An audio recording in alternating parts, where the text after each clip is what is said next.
capture this long-haul opportunity and to further amplify the growth in the domestic market, we identify 3 critical success factors.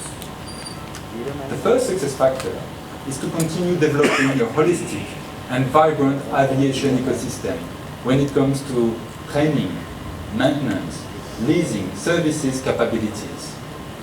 And we salute the proactive actions from the very dynamic Ministry of Civil Aviation in this regard. The second key success factor is to develop, to promote a competitive environment for all stakeholders across the aviation value chain, meaning an enabling taxation regime and the appropriate access to financing.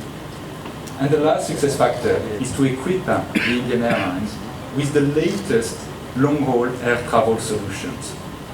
And this is where the A350 comes into play.